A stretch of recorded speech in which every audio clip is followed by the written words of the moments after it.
Record to cloud. Welcome.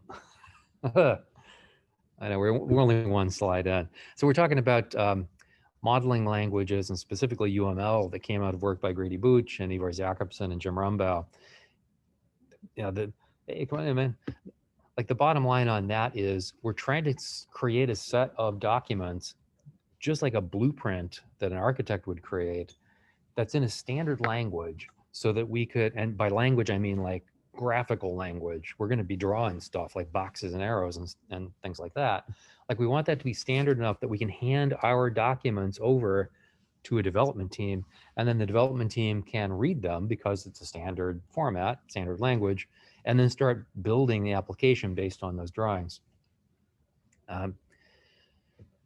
It was a great idea. And actually all three of those fellows, Jim and Ivars and Grady, were working on it independently. And there was a conference in Cambridge right across the street. Actually, you can see the building that they were in from here. I want to say it was 1990. It was the first object conference over in Cambridge at MIT. And all these folks showed up. Like object-oriented programming is not that old. Like even in, late 80s, early 90s, it was pretty new. Like before that, we were all just writing really monolithic code. Monolithic meaning, you start at the top and you run all that code to the bottom. I mean, maybe you do functions or something, but the idea of using objects to write our programs really was pretty new. And Grady brought these guys together in a room and said, hey, like we're all working on the same thing, roughly the same thing. Why don't we pool our resources and come up with something together?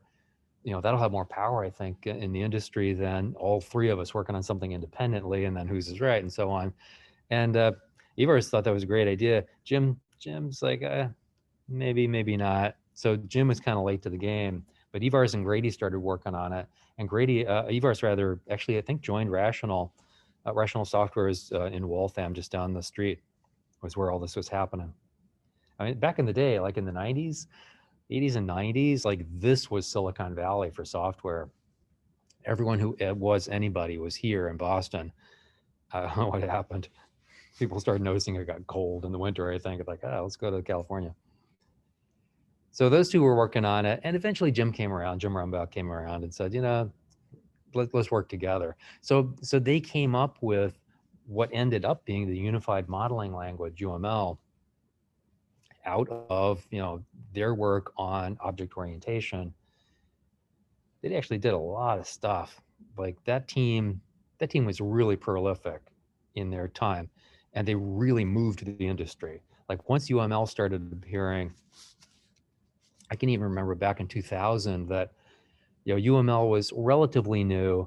And in fact, for a while at my consulting firm, I was the open source guy, and I taught little courses in UML for our folks so that we could internally use it on our projects. And then we started teaching it to clients too. So it wasn't like, it dropped and boom, like now everyone's using UML. So like, no, it took some time. You've also said, does UML work for functional programming? Yeah, sure. Like it doesn't matter what the style is of your code or your application. It's really about structure. And if you've got functional programming, if that's the path you're going down, then sure, you can use UML for that. It really is unified in the sense that it encompasses just about everything that we're interested in. So, I mean, that's kind of the backstory of UML. And these days, practically everything's in UML at a high level, I guess. And there's even like applications like IntelliJ you've probably used for Java and so on. I haven't looked at it for years, but I recall like 10 years ago, even you could write in IntelliJ, you could write code and then click a button and it would spit out the diagrams for you. Or you could start in diagrams and click a button and it would spit out the code for you. Actually, I think Star UML still does that. Star UML is just a tool that I use for diagramming. Let me just pop a class in here real quick. Class foo. Yeah, let's just add something to it. Let's add like a no, get bar. Plus. All right, so I can delete that one. Let's rename it. Get baz, set baz, plus set baz. So there's a couple of just functions sitting inside. This would be a class or an object that you would write. But once you've got that, you can say, hey, tools, diagram generator, let's see, model format, where is it? View, alignment, layout, tools. I guess I don't have it installed. There's, you can shove extensions into this. Let's just grab one.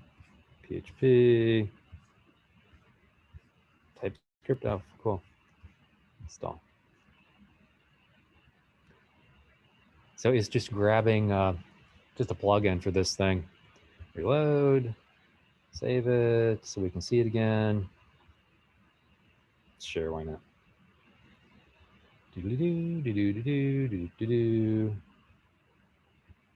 guess it did reload. Let's find out. Tools, model, diagram, maybe quit.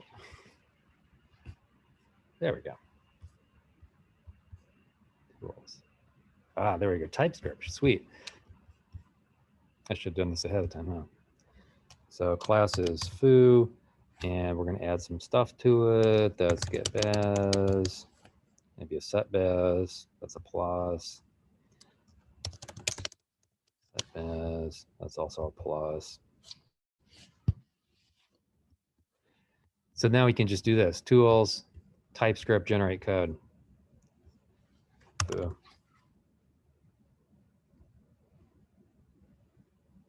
And off it goes. I assume it's sticking something here. Who knows? Open? I don't know. Let's see what it came up with. Oops, that is mail. That is not the Finder. Quit that. Finder's over here. Desktop. Untitled.mdj. Untitled, here we go. Untitled. Something else. I don't know where it stuck it. It's in there somewhere. But anyway, that's the idea.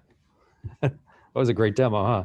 So that's the idea. You can draw and then just generate code. You know, give me some TypeScript, give me some Java, whatever. It also goes the other direction. So here I can open up a project and it'll generate the diagrams from the project for me. It's a nice way to work. Like we loved working this way. Yeah, don't save that. We loved working this way because, especially as consultants, like we would come into clients a lot that like we didn't have access to the source code. Like they just wouldn't show it to us or whatever, or they couldn't find it, you know. So we would just take we'd take running software and run it through tools that would generate UML diagrams for us, mainly around interactions among objects. So we, if we had symbol tables for that code, we could see what the objects were, at least their symbols, and then we could see the messages being passed back and forth, the function calls in diagrams, and that would help us understand what was going on under the hood. Or if we just needed to completely reverse engineer something, we could do it that way too. So that's UML. UML is just this sort of standard blueprinty sort of language. It has a whole bunch of perspectives. It just kind of depends on where you're looking at it from. So from my perspective, I'm usually talking about interactions or structural perspectives, because I want to know what the shape of stuff is. And then I tend to write object-oriented code. So I want to know what the objects are, what they're talking about among themselves, what messages are being passed back and forth and so on. So that's kind of my view of the thing. But you can have like whatever view you like. There's always a palette of UML tools. Like, look at all these things I can draw. So like this is just basic classes. You know, I can design hierarchies. So if I have inheritance in the language I'm working with, I can model inheritance. Here's some advanced class stuff. I'm sending stuff back and forth. Structures, so ports, connectors. Oh, those are all software terms. Just tons and tons of different diagrams available. And then when I actually need like specific diagrams, I can do them, let's see, like diagram generators. That's not going to show me everything I want. but I can do like swim lane diagrams that show in time the lifetime of objects and so on out of this. We'll see all of these coming up. So these are kind of the things we're going to look at, most of these today, UML diagram types. And we just use all of them. Like each one of them has pluses and minuses. For example, a sequence diagram just shows me like in time what's happening among a bunch of objects. It doesn't show me necessarily the structure of those objects. So I might use a class diagram to do that. Or I might just have a use case diagram at a very high level. The use case diagram would show me who are the actors in the use case, what are they doing, what do they see, and that sort of thing. Blah, blah, blah, blah. Let's just jump into a couple of diagrams. So system boundaries, this is kind of a, it's more of an activity / class sort of diagram. What I'm interested in here is like, what is part of this system? We use this kind of, I'll just show you one. So we use this kind of diagram to put boundaries around the work. For example, this is that MentCare system that's kind of runs through the book in Somerville's book. Like which parts are ours is the question. Like this, you know, statistics system, reporting system, patient record system, and so on. Like that's all the stuff that is kind of in the system. And by working on this, I can put boundaries around it. So, all right, so here's my MentCare system, right? Well, all of these other things around it are not MentCare. They're other things. So I've got an admission system already. When I see a diagram like this, it tells me, all right, I'm not going to worry about things like admissions in my code because I've already got a process or a system in place that does that for me. So it gives me boundaries. Get rid of this format thing. Sweet. So it puts boundaries around my work, which I think is extremely useful. It's almost like non-goals. I can look at this diagram and make a decision about, oh, I was just asked to, you know, include some stuff around appointments. Well, why? Because according to this diagram, I already have an entire appointment system set up. Like, why would I need, let's get rid of the whole thing. Huh? Like, why would I need to write that code when clearly it already exists? And that gives me ammunition to go back and push back against that and say, hey, this is out of scope. It's not something we're going to work on. That's probably the first thing I would do. Well, this might be the first thing I would do, especially in Inception when I'm trying to. I can't say the Inception anymore without worrying. It's like check my token, right? In the Inception phase, like we're really trying to get our arms around how big the project is and what the pieces are. So this might be a useful diagram to start working on at that point, just so I can say, oh, this belongs, this doesn't belong. And this kind of diagram will help me start conversations later on, because really I'm interested in the stuff that's in the middle. But like given that, like so far I've used this diagram to say, no, I'm not going to work on that, like to push it away. But what it also shows me is, hey, I have an interface into the admission system I have to worry about. I've got an interface into some reporting system I got to deal with. So it shows me kind of what the goes intos and goes out is, like the inputs and outputs of my piece are what I'm going to touch. It also means, like when I'm starting to look at this, it also means I'm going to have to test all of those things, because even though I'm not touching any of the things on the periphery here, I'm really only working on this MentCare system, but I'm touching every single one of these other 5, 6 things. I have to test all of them, because if I change something in the middle and it touches all of those, how do I know it didn't break something, or, you know, that the process works the way it should, the whole flow through the whole system? I got to test them all. So that's a flag, especially to the QA group, that, hey, we're going to have some work ahead of us. We got to start working on tests, test definitions, so they can test all these pieces. It also means that I'm going to have to go to the patient record system folks, for example, and say, all right, look, like we're interfacing with you. What does that interface look like? What messages do I have to send back and forth? What format are they in? What's the timing? Like, what's our service level agreement in terms of response times and so on? and actually just let them know too that I'm going to be interfacing if they don't already. So like all those boundaries, like the stuff in the middle, we almost never care about. Like it's just business rules. They can write that all day long. It's these boundary pieces that are always the interesting bits, because all of these are probably in different languages, different systems, different architectures, and I got to somehow pull them all together. At Blue Cross, when we saw diagrams like this, I would break out in a cold sweat because I knew that even if I was working on the thing in the middle, all these 6 things around it were literally all in different languages using different data formats. Some of them probably weren't even co-located. Like my data was probably sitting down in Plano, Texas at Ross Perot's company. Like it was just, I started to panic when I saw diagrams like that, because with that many systems that I'm interfacing with, every one of them is an exponential increase in the amount of work. And sometimes we would just push back and say, hey, we're not, one of the non-goals is we're not interfacing with patient record system until phase 2. And I would hope that phase 2 I was working on something else. All right, so let's talk about processes. So process models, these help me with like what's my piece in the larger context of a process. This was more of a structural sort of thing. What are the pieces that I have to play with? Now I'm interested in the context of the business flow. What's the business process that we're modeling in software? Where do I fit into that? So that's this kind of diagram. Let's move this over here. Voluntary detention. What a great diagram to put up, huh? Alvin, I'm sure this won't happen to you. So it's like, all right, so, we have to confirm that there's going to be a detention, right? Yeah, I know. Knock on wood, okay? I used to, so I'm a pilot. I sold my last plane a couple of years ago, so I haven't flown for a couple of years.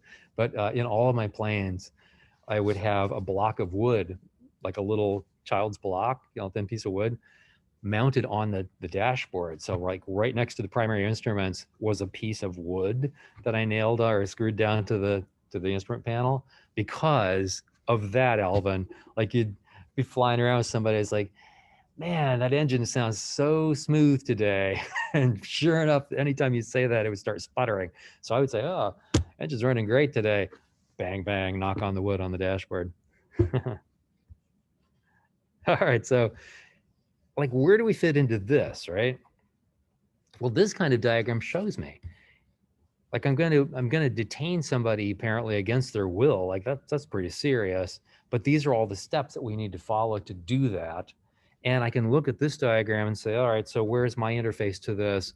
Here's Mentcare down here. So looks like I need to play in this arena. But once the decision has been made and that person is kind of in process, it's out of my hands at that point, because now if they're going to be admitted to the hospital, like we have an admission system in place, so I don't have to worry about that piece. However, like it does do wonders, doesn't it? I knock on wood all the time. Later on in this process, like once they've been transported and so on, now I'm back in play, because you can see here, now I've got the Mentcare system. Now I'm doing, updating registers and forming next of kin for some reason. I guess that's me. Form social care. Yeah, maybe. Register for sure. But drawing these sorts of diagrams, now I can start to think about, all right, where do I play in the larger context of the business process? And that always brings up questions like here, like this thing. It's like I'd look at that and say, oh, all right, so it looks like I get to update a register of some sort. Like, what's the register? I see it on the diagram. What is the register? What do you mean? It's like is a piece of paper? Like, what is it? So asking that kind of question helps me fill in details in what I have to work on too. Inform next of kin. Like, can I just send him a text or something? It's like, I'm sorry, Frank has been admitted. Type stop to not receive any more messages. Sorry, Frank. How about interaction models, which apparently is blank? I guess it's sort of an interaction model. Oh, these are interaction models. That was what it is. So for interactions, we're mainly talking about users but also systems. So systems can be users in UML as well. I might have, you know, a system that in like Mentcare might interact with the registration system. So Mentcare becomes a player in UML that sends messages and receives messages from the registration system. So I can model that pretty simply. And I'm so sorry about what Grady and these guys came up with in terms of use case modeling. This is not something you want to have up on your screen when your parents are around, yeah, because they're spending like $250,000 to educate you in computer science, and then you're sitting around looking at diagrams that look like that. Like, it doesn't play well at home, I don't think. But this is an actual, like, this is the these are the symbols we use for interaction diagrams in UML, use case diagrams specifically. The little stick figures are players, so they're interacting with something. It could be a user, it could be system, kind of doesn't matter. In fact, here there's two, right? So here's the receptionist, a medical receptionist. The use case is transfer data, and where's it going? It's going to the patient record system. So you can see that those two things are players in that model. One's probably human and one isn't. One's a computer system. What are they doing? They're transferring data at a really high level. Like this kind of diagram, it looks really ridiculous, but it actually is pretty useful, because when you do it right, it really makes you think about, like, who is using this? What are they doing? Like, what are the pieces they're touching, and when and why, and so on. So this kind of drawing, again, brings up a lot of questions, like that transfer data thing. That's part of a business process, right? The medical receptionist transfers data into the patient record system. Well, I assume we've already asked why. Now I'm starting to ask, like, how? Like, how do they do that? Do they fax something? Is it a form they fill in? Like, how is that done? How is it done now? How would you like for it to be done? That kind of question. All of these diagrams really, at this level, they're just leading us to more and more questions, I think. Here's one where the medical receptionist, like, this is from the perspective of the receptionist. This was from the perspective of, like, the business process. What is the process? Here is, show me everything that the medical receptionist touches. Transferring data is in there. They register patients and unregister them, so on. Like, these are things that this individual does, or this role at least. I can take this diagram back to the receptionist group, like whoever's in charge of that, and say, hey, here's what we came up with in terms of touch points for receptionists. Like, did we miss something? Is there something in there that they don't do? Which is the most important to you? That kind of thing. And yes, if you're using Star UML, if I put up a use case, do they have them? I might not have installed the UML stuff, or the use case stuff. Model. Classes, flowcharts, activities. So here we go. Use cases. So there's my actor, Bob. Go, Bob.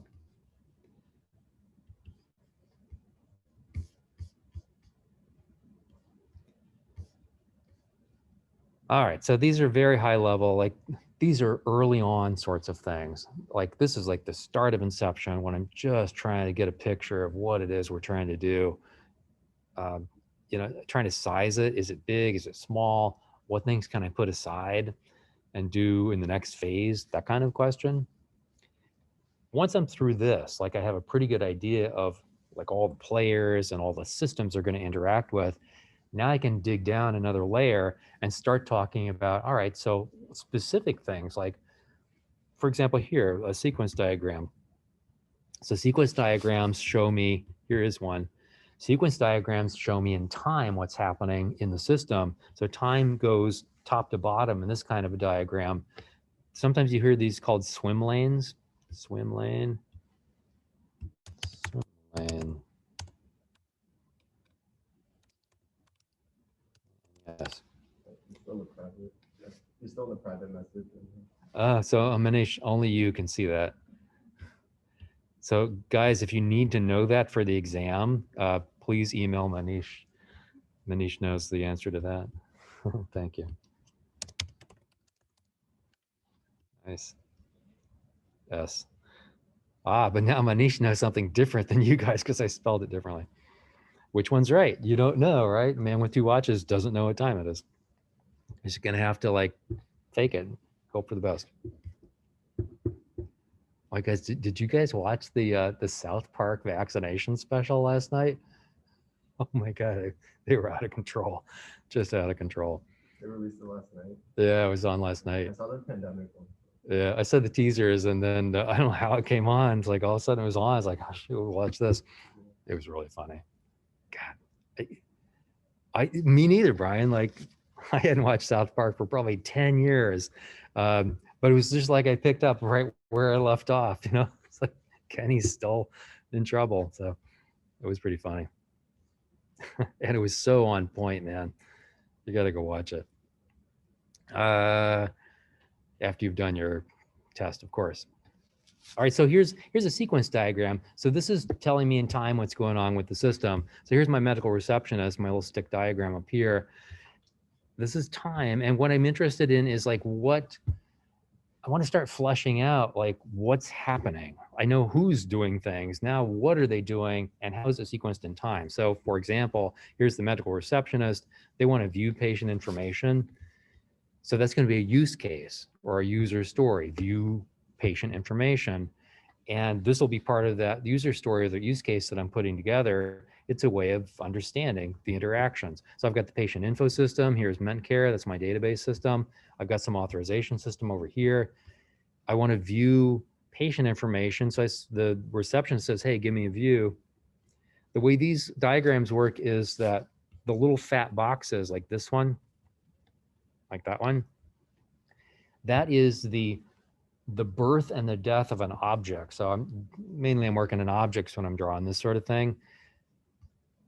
When I say view info into the patient info system, that requests a report from the database, given a PID, like a patient ID and a user ID, and which report I'm interested in.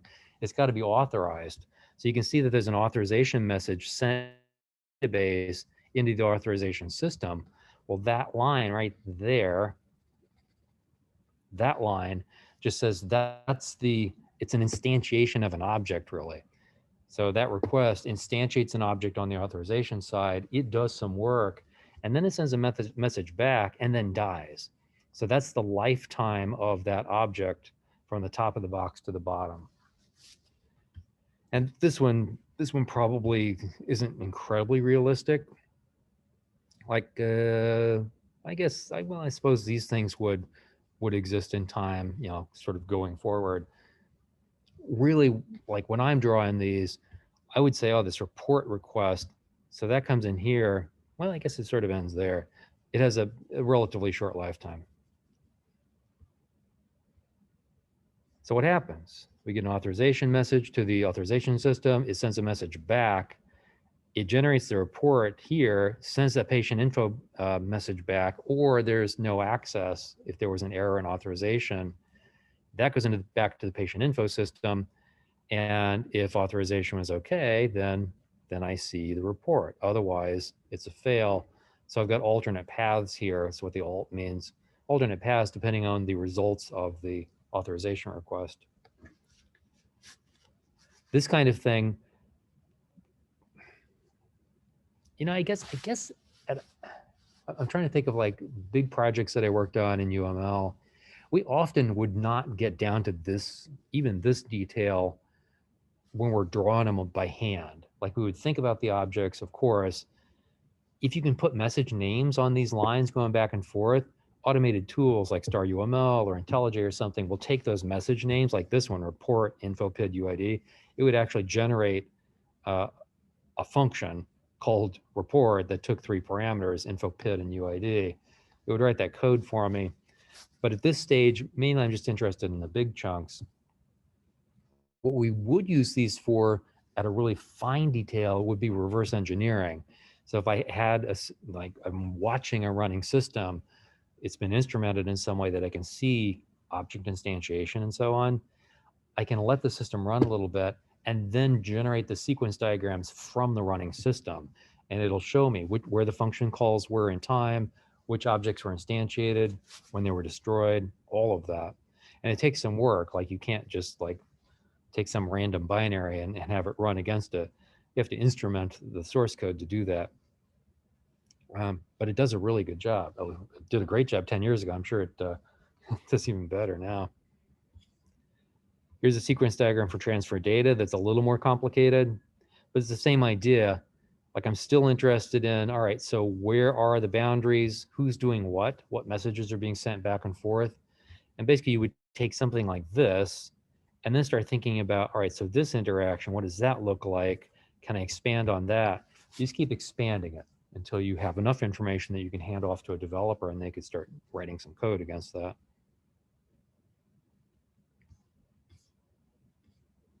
How about structural models? So in structure, this is structure of the stuff that's in the application. Things like class diagrams. We just popped one up in star UML. So again, I think in objects usually, although lately not because I'm writing in C so much in 210, but mainly I'm thinking in objects. And so class diagrams make a lot of sense to me because my class diagrams are going to map directly onto an object somewhere. And normally when I'm building like this kind of project, I'm composing things out of objects. So I'll build 10 different objects to do different things, and then I'll compose them together in different shapes to do a specific task. Class diagrams in UML are fabulous for that. So I can like identify all sorts of things in my classes. Like basically I've got two things, right? I've got behaviors and I've got attributes. The behaviors are just your functions. It's what the object does, what the class does. The attributes are all of its variables. And I'm probably going to be, and the variables are its state, right? So I'm probably going to be manipulating state in the object by calling a function, the behavior. And I can also say like which ones of these are internal to the object, which are public. The public stuff is the interface into that object. So that's what are the publicly available things. All of this, like I can pretty completely model an object in UML. And then once I've got the model, like I've written it all out, it's trivial to actually write the code because I can see what it's supposed to do and when it's supposed to do it too. So here's a really, really simple like this is kind of a very high level class sort of thing. This is just, I'm interested in cardinality. Yuval's got a great question, I think. I wonder what the equivalent would be for functional programming in the case of class diagrams. Yeah, Yuval, probably you wouldn't have something. You would have probably a lot of sequence diagrams, right? So each function would be part of the sequence and what messages are being passed back and forth between the functions. But I mean, UML really is, I mean, I said it's universal, but it's kind of object oriented, frankly. Like, look at where it came out of. Like Rumbaugh and Booch and Grady, or Grady, Rumbaugh and Booch and Jakobson. They were sitting at the object conference at MIT when they were talking about this. So I think it leans that way for sure. But there's certainly pieces that you can use out of it for functional programming too. I can demonstrate cardinality with class diagrams. So it's the little number here, the ones. And the way you read these is looking out of the patient, you're looking to the patient record, and there's a number on the outside of it. So the patient has one patient record, and a patient record has one patient associated with it here. If I had two patient records, I would change that number, this one, that one, to a 2. I don't know why I tried to run that. That's kind of weird. Here's one that's a little more complex, but it's the same idea. So cardinality here, these are the numbers outside the boxes. So for example, here's a condition. A condition, a patient might be diagnosed with one or more conditions. They might be referred by one or more practitioners, like doctors. A patient, though, has one general practitioner associated with it in this system. So it tells me all sorts of really interesting things about interactions now. Like, no, now we're starting to talk, right? Because now you can see, all right, so like even these, like referred to, attends, runs, diagnosed, and so on. What we find when we're doing object-oriented programming, I don't know if it works in FP, Yuval, but like as I'm writing out, like I've spent a lot of time to this point writing out use cases and user stories and so on. If I go back and parse those out, I can use like a really simple thing. Just look for all the nouns. And all the nouns tend to be objects in your system. And then look for the verbs, and all the verbs tend to be the functions on those objects. So here, like I probably had a paragraph that said, oh yeah, so, a patient attends a consultation and the consultant will refer or be referred to them by so-and-so. Well, consultant and patient were nouns in that sentence, and referred to, referral was a verb. And it ends up looking like that on the diagram. So you can do worse than just doing a first cut on your user stories, pulling out all the nouns and verbs and drawing them out like this. One dot dot star is one or more here. Here I've got specifically a consultation is run by 1 to 4 hospital doctors. Treatments, consultations, treatments, kind of consultations, it looks like, and so on. So this tells me quite a bit about how the system is shaped at this point. And then from this, like, here's my consultation right here, right? So I get a 10, I get all these interactions over here. From this diagram, I can say, all right, so it looks like a consultation. I have to deal with a patient and a doctor and a treatment, a medication, all that. Just start writing them down. Just grab all the nouns out of there. These are all of my attributes in the class. Look back here, it's like, oh, I got prescribes, attends, runs, all that. They're going to end up down here. Those are going to be my verbs.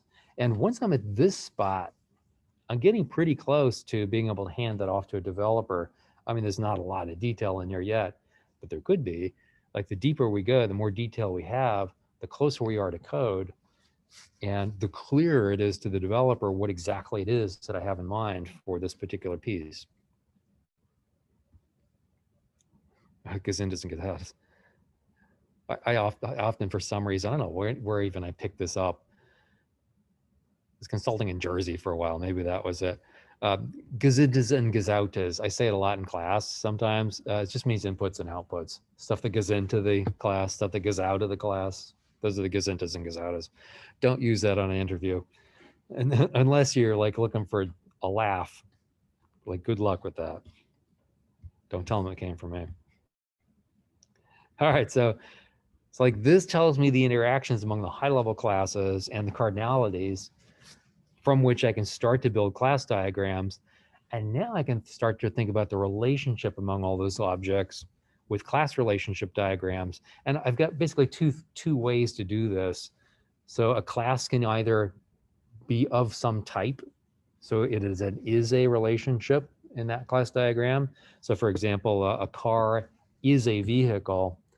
When I draw it, it'll be really clear that car is a parent class, vehicle is the parent class, car is a subclass of that, and I can show the inheritance relationship between the two of them. Or I might have a composition sort of structure where I'm putting things together and composing an object out of other objects. So for example, an egg carton has an egg in it. When I see has a, that tells me it's composition, and I'm going to have a reference out of my object to something else, in this case, an egg. So I'll have an egg carton class. It'll have a reference to an egg somewhere. So it's not really the egg carton is made up of eggs, it's that it has an egg in it, and that relationship I can diagram as well. Here's one. This is the abstraction hierarchy that tells me like parent-child sorts of relationships. Yeah, we can run this all the way up, right? So do I have the bigger one? No. It's like a trainee doctor. Well, trainee doctor is a relationships. So trainee doctor is a team doctor is a hospital doctor is a doctor, and so on. The advantage of this is that, yeah, this is pretty oop, for sure. Neural languages don't have inheritance. Isn't that funny, Yuval? Like, we just go back and forth, right? Like, forever, languages didn't have any sorts of object-oriented orientation.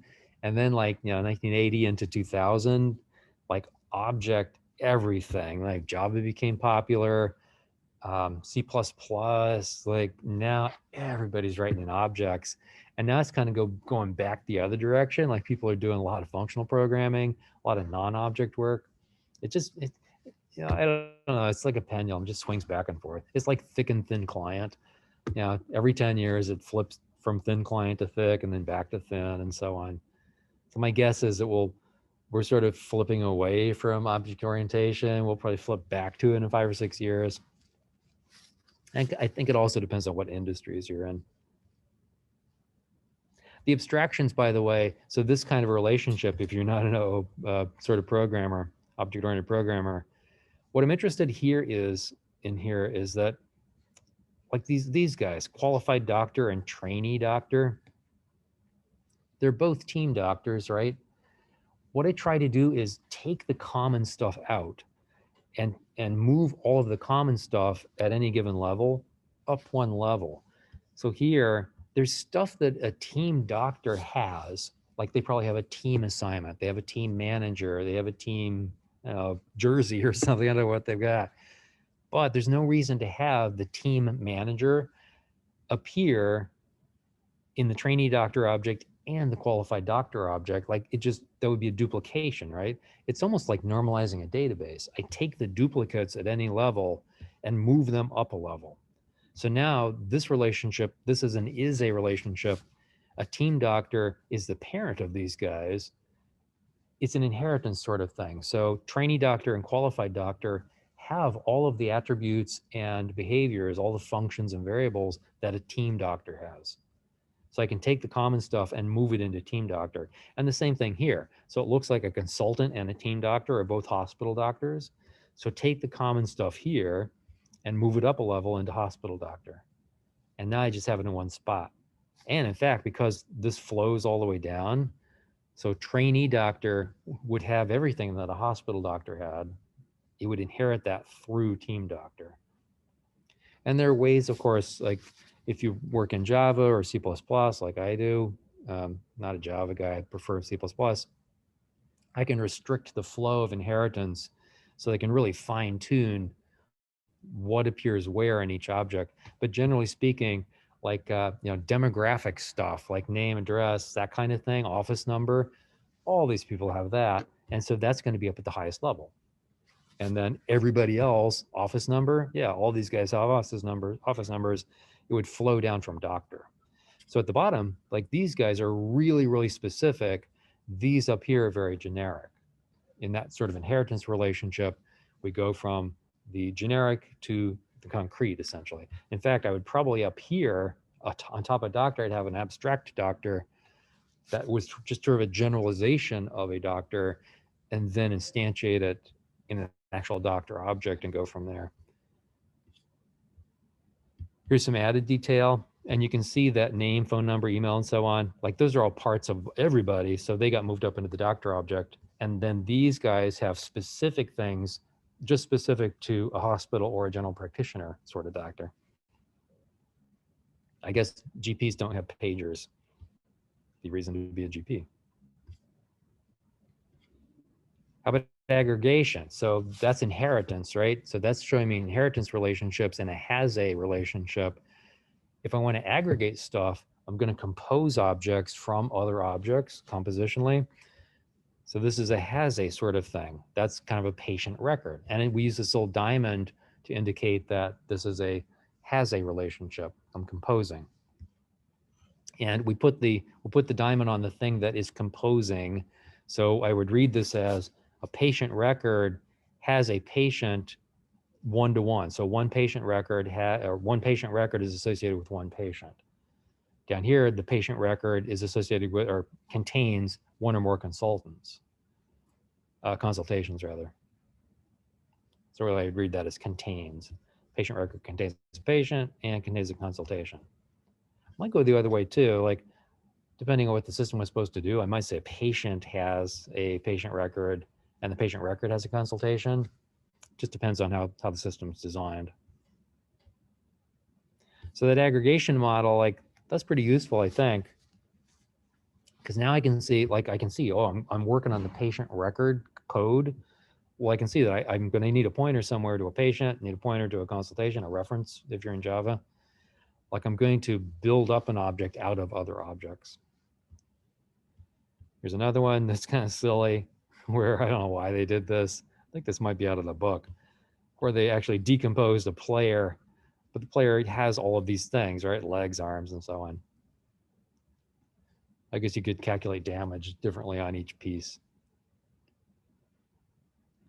Here's just a general kind of dependency that we can model. Here I've got some window that needs access to the camera.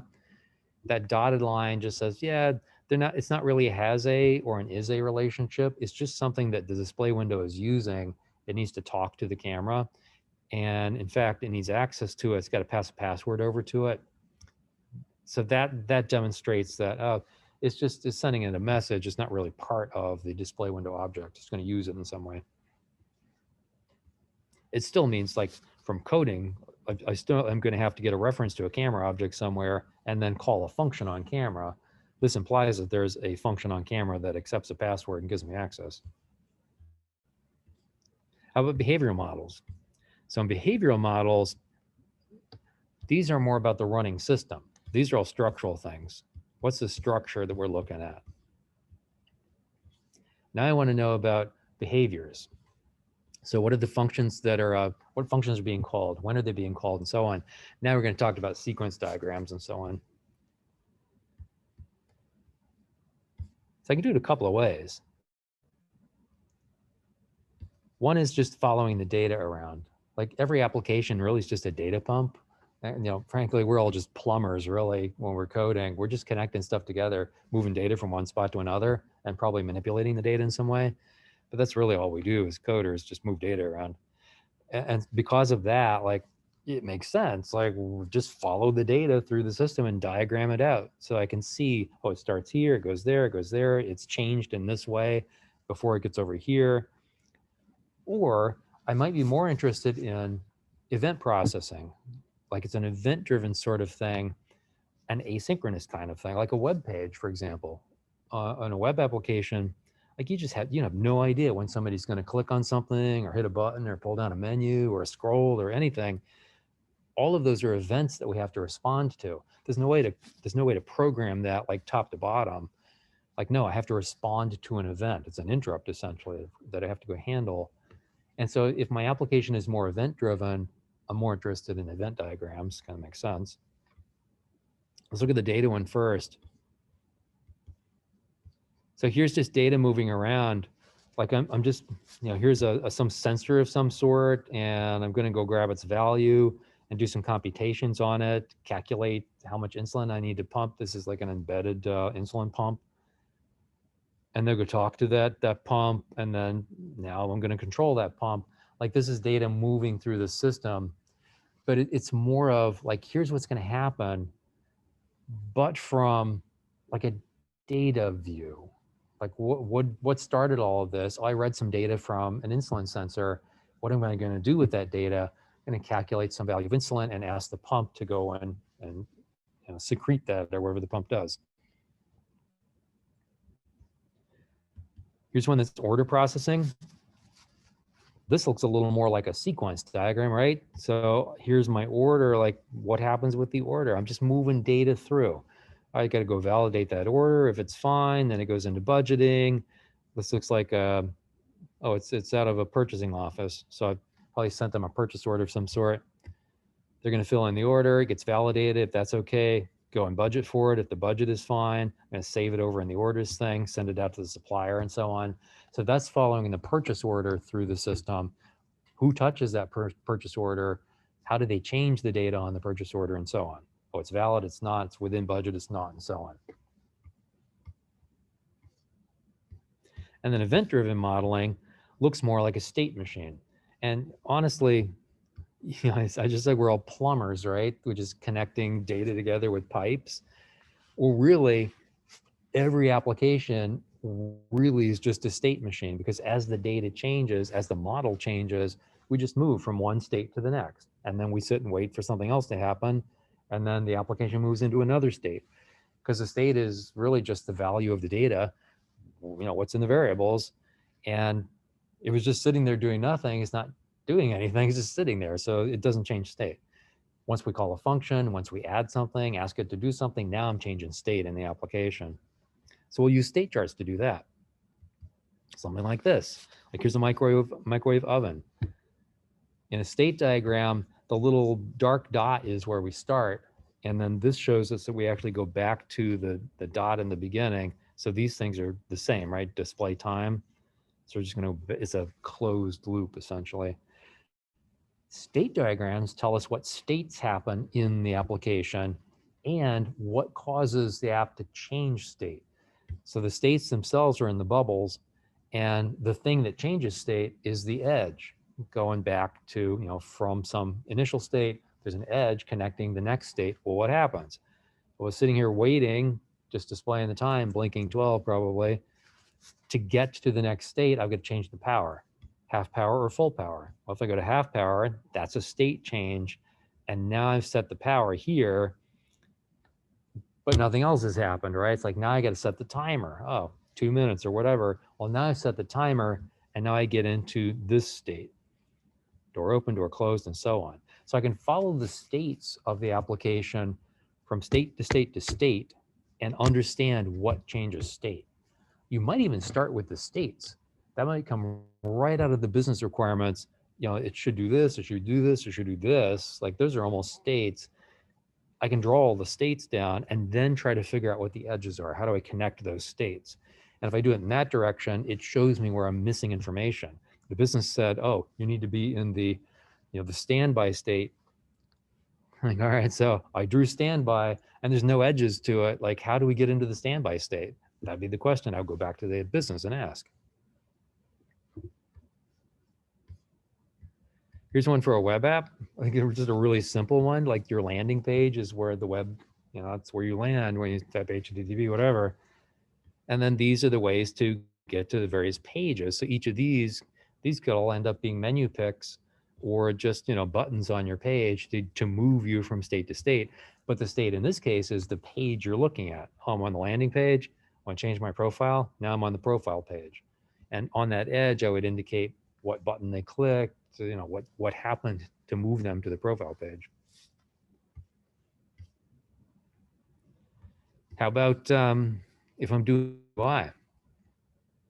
We used to do this all the time.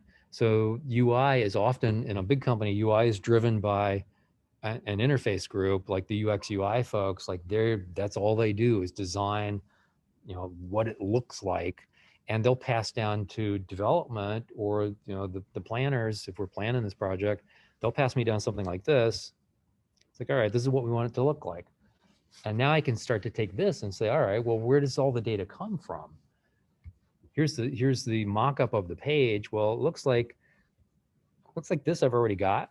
So that's like an aggregated current NYSE quote. So this data probably comes from that quote object.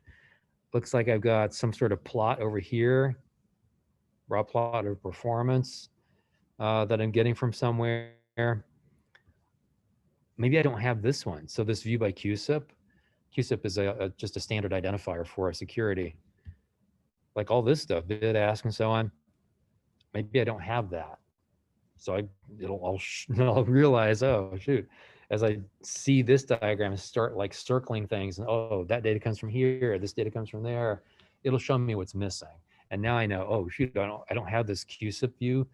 I need to go back to the database team, tell them what I'm looking for, and they'll either say, oh yeah, we got a query that matches that almost exactly, or you can modify it, or maybe it's brand new and they're going to have to write a query for me. They'll probably write a view for me. But I need to know that pretty quick because it takes time to get something like that through a database team. It might take me a month to get that query back. Meanwhile, I'm going to have to mock it up in some way. Oh, geez, I'm bottom line already. I'll tell jokes for 10 minutes. We'll watch 10 minutes of the South Park episode. All right, so here's why we're doing this. We are doing this because when I start with models and especially start with UML, I'm thinking at a pretty abstract level. I mean, granted that as I get down deeper into the diagrams, I'm getting more and more concrete. as far as I can go without actually writing any code. But even at that level, like even if I'm down pretty concrete, like I'm showing like function calls, like messages being passed back and forth, I still haven't chosen a language. I'm still really just thinking in abstractions. I'm thinking about the shape of stuff, how it's going to play out, who's talking with whom. Then I can choose the platform. So, like everything I've talked about so far is this platform independent model. That's the UML stuff. And now I can take that and say, oh, we're a Microsoft shop. We're going to do this in .NET and C Sharp. Oh, we're a Java shop, using Oracle something, Oracle's application server or WebSphere or something from IBM. Like, oh, we're going to do it in Java. Hand it to the Java team. The models don't really change. It's just the implementation that changes. And so by doing this, like modeling in UML and drawing all this stuff out, like I'm thinking deeply about the application, but I'm not getting blinded by uh, platform decisions. If I know I'm going to be in J2EE, if I know in like for certain that this is going to be a Java thing in J2EE, J2EE is Java's enterprise edition. Java 2, I assume they still have that. It's the enterprise version of, it's the distributed enterprise version of Java, where I've got containers, and the containers are running applets and so on. I've got Tomcat on one side of it. It's like there's a lot of technology stuff behind the decision to use J2EE that if I know that ahead of time, I'm probably not going to draw a lot of these diagrams, because I know for certain 100% that I'm going to be building this in J2EE. I'm going to draw J2EE specific stuff for sure. But if I don't know, if I'm a consultant coming in, building a system, designing something, I'm going to pitch a couple of different ways to do it. Let's do it in Oracle. Let's do it with, IBM Message Bus. Let's do it this way. And I'll design the system to be as flexible as possible so that those diagrams can map onto each of those technologies. I guess, the bottom line there is, like, don't do these things blindly. I remember the first couple of jobs I was on as a new developer. Oh man, like I went overboard on this stuff because I felt like, oh, we use UML. I've got to draw every single kind of UML diagram up front. And I would spend like a month working on all these stupid diagrams, only at the end to be, to realize like, oh, we knew from the start that this is going to be a Java application. Like I didn't need this, didn't need that, didn't need that. So really you only do what makes sense. There's no reason to blindly do all these diagrams. I'm going to ask you to do some, of course, that's a reason. But we just do what makes sense, because like keep the purpose in mind. The purpose is to add clarity and to document what's in our head. Like I've got the architecture in my head, right? And I can tell my devs, like, here's what it should look like. But if I can draw it for them, it's just so much easier to refer back to a diagram. So that's why we use UML. It's used to provide clarity and direction and documentation. And as a discussion point, if I just go into a meeting and talk about, oh, we're going to do this, we're going to do that, like it's hard to follow. But if I throw up, one of these diagrams on the wall, now we can all start arguing about it. It's like, why is that talking to that? Should be talking to this, and so on. So it provides that discussion point as well. So I guess the bottom line really is that diagramming is an important part of the job. You're going to be asked to do it for sure. Especially once you move beyond the junior dev sort of role into the next role, your more senior level, you're going to be doing diagrams a lot. That's how it works, right? You just keep getting promoted until you're promoted past what you're really good at. If you're a great coder, at some point you're going to get promoted to dev manager and up, and then you stop coding.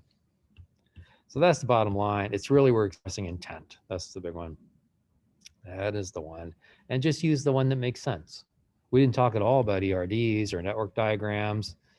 Actually, we talked about ERDs in data, right? That's an entity relationship diagram that just shows the shape of a database. Network diagrams, sort of similar to kind of the structural diagrams we were looking at. Tons and tons of other diagrams that UML defines that we can use, but just use the ones that make sense. Don't feel like you have to do all of them. Just do the ones that your manager does. That'll keep them happy too. All right, I'm early. Hey, it's a nice day. I'm early. You get like 7 minutes to play around outside to do whatever you want to do. Walk along the Esplanade, anything you would like. So I'll see you all on Tuesday next week. I will release the midterm for you probably this evening, and you'll have tons of time to do that, so don't worry about it. And have a nice weekend. I'll see you next week. Bye-bye. Thank you, Professor. Have a good one. Bye, Alvin. Good luck, man. we're rooting for you. Maybe.